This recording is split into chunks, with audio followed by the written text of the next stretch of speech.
In front of me is Oukitel OT11 and today I would like to show you how you can delete a password from Google Passwords Manager.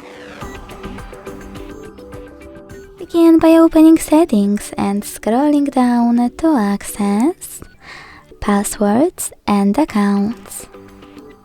Then hit this gear next to Google under Autofill service. Select Google Password Manager and tap on any password that you wish to get rid of. Following that, after entering your screen lock, hit delete twice.